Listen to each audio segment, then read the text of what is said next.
پھر اسی طرح ایک دفعہ نبی صلی اللہ علیہ وسلم مسجد نبوی میں تشریف لے گئے تو آپ ممبر کی سیڑھیوں پہ چڑھ رہے تھے. 3 سیڑھیاں تھی. ہر دفعہ آپ نے آمین کہا. دوسری سیڑھی پہ قدم رکھا, آمین کہا. تیسری پہ قدم رکھا تو آمین کہا. صحابہ نے پوچھا کہ ہمیں کوئی دعا تو سنائی نہیں دی گئی, آپ نے کس پہ آمین کہا؟ تو آپ نے فرمایا کہ میں جب پہلی سیڑھی پر قدم رکھ رہا تھا تو جبریل میرے پاس آئے اور جبریل نے آ کر مجھ سے کہا کہ جس نے رمضان کا مہینہ پایا اور پھر اس کی بخشش نہ ہو سکی تو اللہ تعالیٰ اس کو اپنی رحمت سے دور کر دے. تو میں نے کہا آمین. دعا جبریل مانگ رہے ہیں, آمین محمد صلی اللہ علیہ وسلم کہہ رہے ہیں. پھر فرمایا جس نے اپنے والدین یا دونوں میں سے کسی ایک کو پایا اور آگ میں داخل ہو گیا, اس کو بھی اللہ اپنی رحمت سے دور کرے. کیا مطلب ہے اس کا؟ کہ جس نے اپنے والدین کو بڑھاپے میں پایا یا ویسے والدین اس کے پاس آئے اور اس نے ان کی خدمت نہ کی, ان کا خیال نہیں رکھا اور ان کو خوش نہیں کیا, تو پھر کیا ہے؟ اللہ اس کو اپنی رحمت سے دور کر دے. اللہ کے حق کے بعد سب سے پہلا حق والدین کا حق ہوتا ہے, بھلے انہوں نے زندگی میں ہمارے ساتھ کوئی زیادتی کی ہو. کیونکہ کچھ بچوں کو اپنے ماں باپ سے بہت شکایت ہوتی ہے, اور خاص طور پر جب بچے چھوٹے ہوتے ہیں تو اس وقت تو ان کو خامخواہ کی شکایتیں ہوتی ہیں, اور بعض اوقات وہ سمجھتے ہیں کہ ماں باپ کو تو کچھ پتہ ہی نہیں ہے, ہم زیادہ علامہ فلسفی بن گئے ہیں 4 جماعتیں پڑھ کے, اور ماں باپ تو بس یہ تو دیسی ہیں, پیچھے سے آئے ہیں, ان کو نہیں پتا کہ یہاں کیا ہوتا ہے. تو بات یہ ہے کہ ماں باپ کچھ بھی ہو, چاہے چٹے ان پڑھی کیوں نہ ہو, ہم پر لازم ہے کہ ہم ان کی رسپیکٹ کریں, ہم ان کی کیئر کریں, ہم ان کا خیال کریں, چاہے وہ غلطیاں کر رہے ہوں. پھر بھی حضرت اسماء رضی اللہ تعالی عنہا کی والدہ مشرکہ تھی, مشرک تھی, مسلمان نہیں ہوئی تھی. حضرت اسماء ہجرت کر کے مدینہ آ گئی تھی, کیونکہ جتنے بھی مسلم تھے انہوں نے مکہ چھوڑا, مدینہ آ گئے. اب ظاہر ہے بیٹی مدینہ میں ہے اور ماں مکہ میں ہے.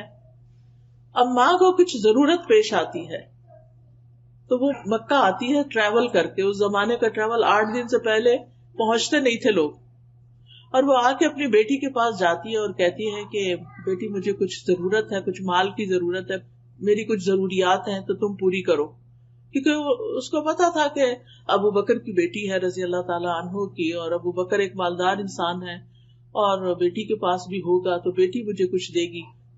اب ان کو پریشانی ہوئی کہ میری ماں تو مسلم ہی نہیں ہے, تو میں ان کے ساتھ حسن سلوک کروں یا نہ, میں ان کو کچھ دوں یا نہ, شاید مجھے اپنا مال صرف مسلم ماں کو ہی دینا چاہیے تو ان کو نہیں دے سکتی. تو انہوں نے کہا اچھا میں ذرا ابھی آتی ہوں. پھر وہ نبی صلی اللہ علیہ وسلم کے پاس تشریف لائیں اور آپ سے پوچھا کہ اللہ کے رسول صلی اللہ علیہ وسلم, میری والدہ مکہ سے آئی ہیں اور وہ مسلمان نہیں ہیں اور وہ مجھ سے مدد چاہتی ہیں, کیا میں ان کی مدد کر دوں؟ تو آپ نے فرمایا صلی امکی, اپنی ماں کے ساتھ صلہ رحمی کرو, یعنی اپنی ماں کے ساتھ حسن سلوک کرو. یعنی ماں جو کچھ کہتی ہے, جو مانگ رہی ہے وہ دو اس کو. یعنی اگر ماں آپ کے خیال میں بہت گناہ گار ہے, اللہ نہ کرے کسی کی بھی ماں ہو, لیکن بعض لوگ ہوتے ہیں ان کو بڑے گلے شکوے ہوتے ہیں, ہماری ماں کا کیریکٹر ٹھیک نہیں, ہماری ماں یہ ایسی اور ویسی, روح کانپ اٹھتی ہے بعض اوقات لوگوں کی شکایتیں سن سن کے جو ان کو اپنی ماں سے ہوتی ہیں یا باپ سے ہوتی ہیں. بعض اوقات ماں اور باپ میں نہیں بنتی, آپس میں لڑائی ہو جاتی ہے, طلاق ہو جاتی ہے, کچھ بچے ماں کے بن جاتے ہیں, کچھ باپ کی طرف ہو جاتے ہیں, پھر وہ ان کو ایک دوسرے کو بلیم کرتے رہتے. یاد رکھیے ماں اور باپ کی لڑائی میں کبھی آپ کسی ایک کا فریق نہ بنے, کسی ایک کی پارٹی نہ بنے, آپ دونوں کو رسپیکٹ دیں. ٹھیک ہے ماں کا درجہ 3 گنا زیادہ ہے, لیکن اگر ماں کہتی ہے کہ باپ سے ملو ہی نہیں تو یہ اس کی بات غلط ہے. ٹھیک ہے جب تک آپ ماں کے پاس ہیں آپ کو سننی ہوگی بات, لیکن جب آپ انڈیپینڈنٹ ہو جائیں, الگ ہو جائیں, شادی ہو جائے, اپنے گھر والے ہو جائیں, تو باپ کو ضرور یاد کریں, باپ کے پاس جائیں. یہ ضروری نہیں کہ آپ ماں کو آ کے بتائیں ہم ہو کر آئے, ہم نے باپ کو یہ دیا, یہ باپ کے ساتھ ایسا کیا, کیونکہ اس سے اس کا دل خفا ہوگا. لیکن آپ کے اوپر اپنا جو فرض بنتا ہے باپ کی بھی دیکھ بھال کرنے کا, اس کو آپ پورا کریں. چاہے باپ نے آپ کو ڈس اون کر دیا, نکال دیا گھر سے, جو بھی کیا, اس کا وہ ذمہ دار خود ہے, وہ اللہ کو جواب دے گا. اس کے لیے بھی دعا کرے اللہ اس کو بخش دے. لیکن کہنے کا مطلب یہ ہے کہ والدین کی عزت، والدین کے ساتھ حسن سلوک ہمارے دین کا ایک حصہ ہے، اور ہم مسلمانوں کی شناخت ہے کہ وہ اپنے ماں باپ کو یاد رکھتے ہیں. ہم دوسرے قوموں کی طرح نہیں ہے کہ جو سال میں ایک دن مدرس ڈے پہ ماں باپ کو کوئی گفٹ دے دیں اور باقی سال پلٹ کے پوچھے بھی نہ کہ تم کون ہوتے ہو. ہمارا کلچر، ہمارا دین، ہمارے طور طریقے، ہمارا لائف سٹائل مسلمانوں والا ہونا چاہیے، کیونکہ اللہ نے ہمیں گائیڈنس سے نوازا ہے، نور عطا کیا ہے، روشنی عطا کی ہے.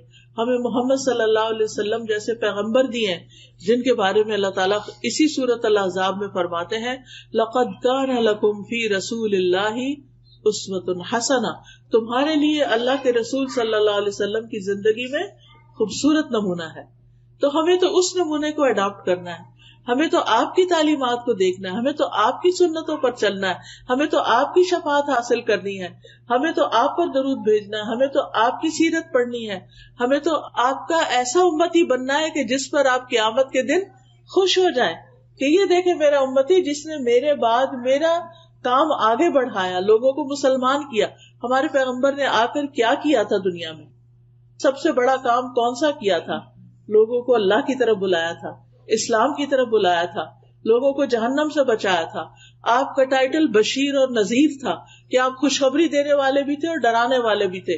آپ نے لوگوں کو سب سے پہلے جو آپ پر وحی نازل ہوئی خاندان کو اکٹھا کیا، ان کو اسلام کے بارے میں بتایا، پھر بڑی بگر ایکسٹینڈیڈ فیملی اور باقی مکہ والوں کے لیے صفا پہاڑی پر چڑھ کر آپ نے لوگوں کو اسلام کی دعوت دی جس پر آپ کا چچا آپ کا بہت مخالف ہو گیا. تو ہمیں تو اس لیگیسی کو آگے لے کے چلنا ہے اور نبی صلی اللہ علیہ وسلم کے سچے پکے امتی بننا ہے کہ قیامت کے دن ہماری ملاقات ہو تو حوض کوثر پر ہم آپ کے ہاتھ سے پانی پینے والے ہیں، وہ پانی کہ جو شہد سے میٹھا، دودھ سے زیادہ سفید اور برف سے زیادہ ٹھنڈا ہے. آپ سوچیے کہ وہ کتنا لذیذ ہوگا، اور جو ایک دفعہ پیے گا اس کو پھر کبھی پیاس نہیں لگے گی. تو حشر کے میدان میں تو دھوپ بھی ہے اور گرمی بھی ہے اور پشیمانی بھی ہے اور خوف بھی ہے. وہاں پر ٹھنڈا سایہ کہاں ملے گا اور ٹھنڈا پانی کہاں ملے گا؟ نبی صلی اللہ علیہ وسلم کے پاس. لیکن آپ کے قریب کون ہوگا؟ آپ نے فرمایا جس کے اخلاق بہت اچھے ہوں گے اور جس کے اندر عاجزی اور انکساری ہوگی.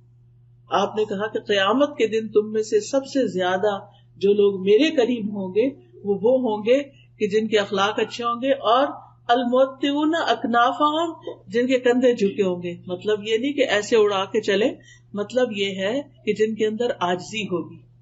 آپ دیکھیں کہ جب آپ کسی کو توجہ دیتے ہیں تو ایسے اپنے کندھے ہلکے سے جھکا لیتے ہیں.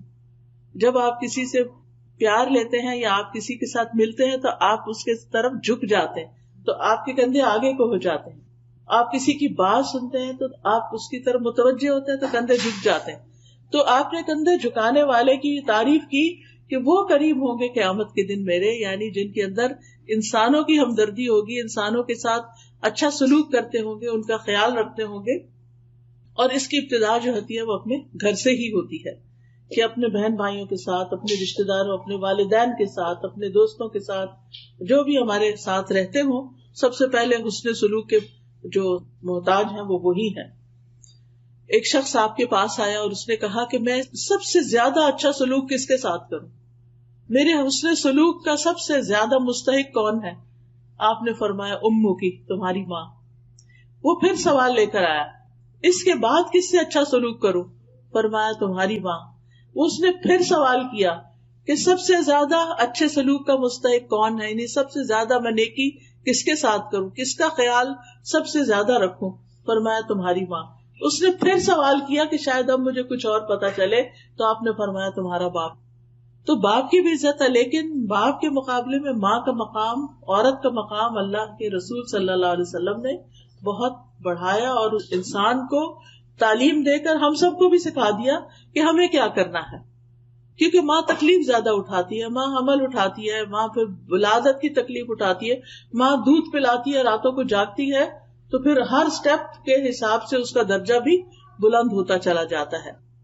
اور پھر تیسری دفعہ آپ صلی اللہ علیہ وسلم کے سامنے جبریل علیہ السلام نے دعا مانگی کہ جس کے سامنے آپ کا ذکر آئے اور وہ آپ پر درود نہ بھیجے، اللہ اس کو بھی اپنی رحمت سے دور کر دے.